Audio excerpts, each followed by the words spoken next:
Command Point is sponsored by Crossfire Games. Use code CommandPoint25 at checkout to get 5% off your next purchase. Link in the description.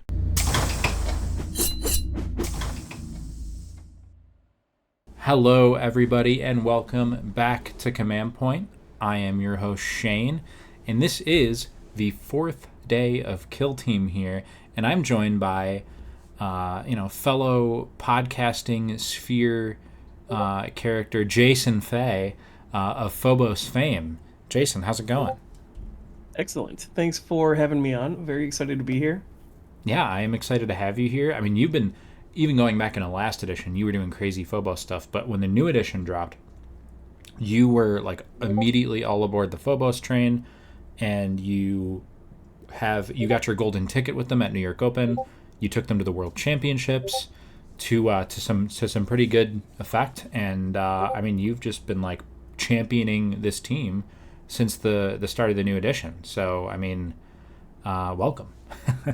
Yeah, absolutely. Phobos is amazing. I mean, like even at the start of Kill Team 21, one of my first teams that I was playing was the compendium version of Incursors, where you just had five dudes, and if you wanted the mind, it was like 3 equipment points.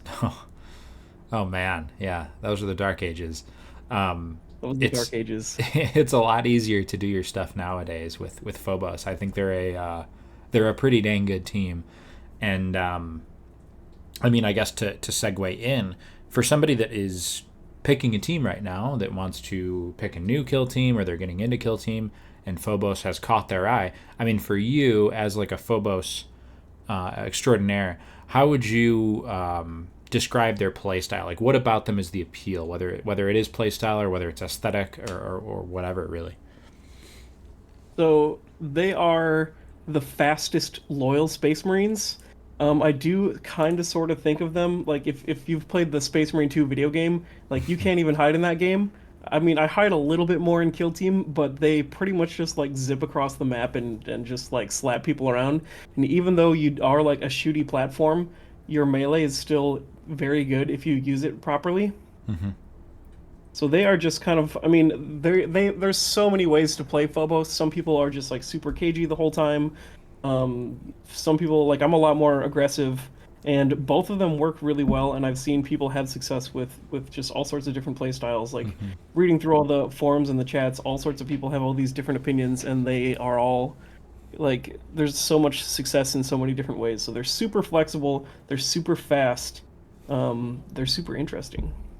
Yeah, I mean, you're definitely known for more of an aggressive approach. When I played you at New York Open, I was taken off guard by how like crazy aggro you were, just throwing your reavers forward, like putting me in these positions where it's like, okay, well, something's going to die. Jason has decided that something will die, and I'm just gonna have to play this game now. So I mean, it's definitely it's a roller coaster, playing as and against it probably. Yeah. So I guess one thing I want to touch on early is for you, when you were playing them in the new edition, I mean, you got a lot of games on them right away. When you were learning the team, what was something that you picked up on after a little bit where it was like, man, I wish I thought about this earlier. Like if this had clicked for me in my first game, I would have had a much easier time. Like, what is that piece of like little like early development level up advice that you can give? Yeah, I mean it was a big change between editions, even though it doesn't look like it was that Mm-hmm. much of a difference. A big part of it was the missions, and I think the strongest thing that really was a big level up thing for me was the use of Omni Scramble. Most importantly, the Vox Breaker, because the Vox Breaker does not need line of sight. So you can park the Vox Breaker somewhere that you know is the enemy's best lane to approach. And then even if they think they're safe hidden behind a wall, you can omni scramble them through the wall, which is like the same thing as denounce. It freezes them from activating. So if someone you block the best approach with the Vox Breaker, and then you have usually at least two more infiltrators that are just kind of like peeking out, trying to see as much of the field as possible for other omni scramble angles. And that has just been such an insanely powerful tool. It's completely outrageous. That's really good advice. Yeah, I think that's something that a lot of people didn't pick up on right away, is that Vox Breaker has that ability now to basically just omni scramble like from the either like the other side of a wall, pretty much. It's really cool. So I guess loadout wise, I've been saying in the other episodes, some teams have more list building than others. I would say Phobos is kind of on the more expansive side of things in the game, where I feel like they do have a lot of choices. So when you're kind of like constructing your lists, what do you think? Well, like, what are the considerations, and what do you like to take, and what do you leave at home? So the Saboteur is the only one that I leave at home. Rest in peace to the Saboteur. I mean, there are some interesting tricks there for him, but it's a lot of work, and you only have 6 operatives, and you've got to get a lot done. So I leave him at home because he's just kind of too noodly for me. Other than that, some of my auto takes, there are three operatives that are in every single game. One of them is the Incursor Marksman, of course. Hits on 2s, he can guard from conceal with track target, which is very, very good. Just innately ignores obscuring, lethal 5, piercing, hits like a truck, zips all over the place, gets angles on people. It's a really good operative. The other one is the Voxbreaker, which I already kind of mentioned why he's so good. Also added benefit that he gives other incursors seek light and gives the rest of your team ignore obscuring in a giant 8-inch bubble around him when he activates the Auspex. And he also turns off enemy rerolls. So if he is like the spearhead that goes forward and Omni Scramble's the biggest threat, anyone else that does get to him is going to shoot or fight him without rerolls, which is pretty strong. And then the last one that I always take is the Infiltrator Comms. Partially because every turn you roll a d6, and on a 4-up you gain a command point. And if you don't, you can still just use the comms to switch your ploys around at will. So, for example, turning point 1, you can use deadly shots at the start of the turning point. You take the shots that you need, and then once you're done, the comms switches it to guerrilla tactics in the middle of your activation, and then you flip back to conceal. There's all sorts of crazy shenanigans like that you can use with the comms, and it is just amazing. Other than that, I take any of the sergeants are fine. It's pretty much just, and they're even fine into any matchup. It's you pretty much just choose a sergeant and lean into your strength. Like if you want a cruise missile, you choose the Reaver. If you want more Omni Scramble, you choose the Infiltrator. And if you want someone to lurk around the corners of the map and take cheeky cross-map shots at people, take the Incursor. They're all pretty much good against everything, which is amazing. And then similar concept to my last 2 slots is always Warriors. One thing that I actually noticed also is all of the best teams seem to have some kind of access to free mission actions, and in a flexible way. Like Warp Coven can just, they've got the Zangor Warriors that can do mission actions for free in enemy territory. Inquisition has the floating servo skull. Anyone can do a free mission action. Legionary can bump anyone up to 4 APL. Phobos version of that is that their warriors can do a free mission action once per turning point. A single warrior can do a single free mission action, but that's generally enough to super duper accelerate the team. So 2 warriors, any of them are fine. Any sergeant is fine, and then those 3 operatives I mentioned before. It's totally a box that you can 100% play competitively without a box of Reavers. You can just get 1 box of the 10 guys, and you should be good to go.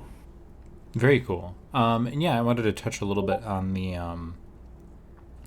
I guess everybody's going to have, not really, actually. I was going to say everybody's going to have different answers to this one, but I've been noticing recurring answers, and I suspect a little bit of the same from you here. What do you like for TAC Ops for Phobos? Yep, probably going to fit right in with the crowd here because plant beacons is just That's so what I much was easier referring to to. score and harder to deny. I've noodled around a little bit with some of the other ones. They're actually pretty good at any of the recon ones, but infiltration, I haven't really figured that one out yet at all. Infiltration's definitely tricky. I mean, I've heard there's some, like, I'm sure there's some gather surveillance cheese for just about any team that can take infiltration, but it's not always the easiest route, probably. Yeah, and I think hordes do it better for infiltration. Yeah, no, I can definitely see that.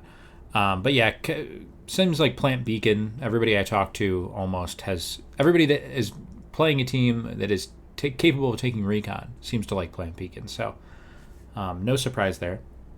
But I did want to talk to you about early game strategy.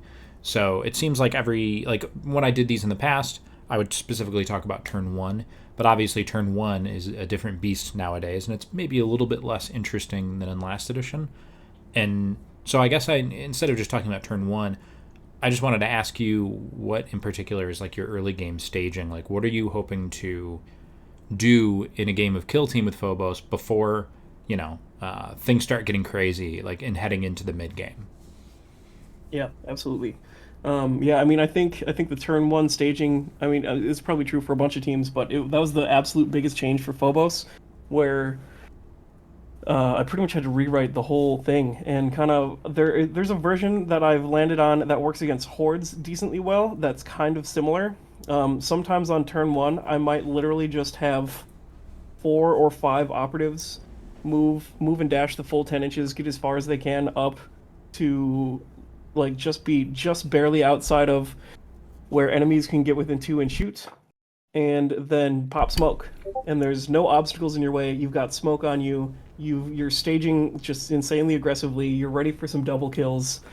And then if you've got enough Omni Scramble up there, and your opponent doesn't, then you can pretty much just Omni Scramble the biggest threat and then run in and double kill the next 2 biggest threats. And if like someone only has 4 threats, for example, they only have 1 that's left, and there's a decent chance it might be caught in your Vox Breaker bubble and not have rerolls. And then pretty much after that, you have so many double kills, it doesn't matter if they kill someone, and you can just like run off with it, and things are kind of crazy. Also, Phobos Marines, even just like incursors and infiltrators, if you give them the knives, they've got 5 attacks. And with their melee ploy, they gain lethal 5 if they charge, and they're balanced whether or not they charge. So it's essentially 5 attacks balanced, lethal 5, and you can strike twice. That's an insane melee profile. It's like completely bonkers. You can run up and you can kill like a Warp Coven sorcerer with just a regular incursor warrior. Yeah. Not super. It's like you don't want them to get 2 crits, but that's a risky one. But in general, they're gonna punch way above their weight class in melee. So I kind of almost think of them, like I said at the beginning, almost more like a melee team than a shooting team. But they're very, very good at melee and shooting. Yeah, and you kind of mentioned earlier the flexibility. I think is one of the team's strengths, not only in like how you build your loadout, but the models themselves. They can all do a lot of different things. Whether you want them to double shoot and kill something, or run up and fight with slightly improved fists, basically. But yeah, so one thing, and I'm sure you're going to have a good answer for me on this one. I'd like to hear from your point of view the coolest, flashiest Phobos play that you've personally ever pulled off. Just something that was like eye-grabbing, a moment in a game where it was like, this encapsulates the reason why I play this team. Like, what is the coolest thing that you've pulled off with Phobos? There's some of it, it's not necessarily the most impactful, but let's see. I mean, Reavers are probably the flashiest because a Reaver can like jump on so many maps. Even if like on Volcus, for example, if the high point is in enemy territory, there's a pretty strong chance that a Reaver can get there as your first activation. And then pretty much after that, I mean, you can swoop, you can jump over things and then fall for free and double fight things, throw stun grenades, shoot things, steal people's points, maybe do all of that. So if a Reaver warrior like jumps off of a point, kills someone in melee, plants a beacon, steals a banner, it's like you've essentially have 4 APL. It's pretty crazy. Yeah, and then after all that, you might be able to counteract later too, just to the cherry on top of that, just crazy play. Yeah, and the Reaver's terror aura makes it harder to steal objectives back and get anything done if it costs excuse me, if it costs 2 actions to do anything near the Reaver. It's really just a nightmare to leave him alive. Yeah, for sure. I mean, it's probably harder too to come up with like flashier plays for Phobos because the team itself is so like innately like psychotic and like fast that like the whole team identity is kind of like being cool and like crazy and aggressive if you want to. They're kind of like the Ferrari of Space Marine teams a little bit. At least it feels that way to me. Yeah, I think I agree with that. All right, so we're getting into the final question here, Jason. This is maybe the most important question. So in the past, I've asked a number of things: favorite movie, Christmas movie, favorite Christmas song. This year, I'm asking all of my guests, what is your favorite Christmas? It can be a drink or a meal, a treat, even just something that you enjoy during the holidays. That is like drink, food, etc. Oh man, eggnog is 100% like my favorite thing ever. Okay. Like when it's not Christmas, I am just ready for eggnog. That is a so we're 5 days in. I'm sorry, 4 days in. That is the second eggnog I've gotten, and I'm expecting more in the days to come. So I think that's about as Christmassy as it gets, right? Yeah, I've come across a weird number of people that have never had eggnog. If you haven't had it, you definitely should try it. It's amazing. Yeah, I mean it's the holidays. Go try eggnog. But yeah, everybody, this is the fourth day of Kill Team. We've now had we're getting the elites out of the way early for the most part. There's still a couple left that we're going to touch on, but honestly, it's been great to have you on the show here, Jason. Thank you for joining us. Yeah, thanks for having me. Yeah, and everybody, if you want to hear more from Jason, go check out Just Another Kill Team podcast. They upload every single Monday morning, and it's very good content from him and Travis. And obviously, if you're not subscribed to the Command Point YouTube channel, please do that, because we are so desperately close to 10,000 subscribers. It feels like we've been here forever, but it's nearing. And honestly, yeah, I mean, just enjoy your night and tune in tomorrow for a very different kind of Kill Team here. And again, Jason, thank you for joining us. Yeah, thanks for having me on, and see you around.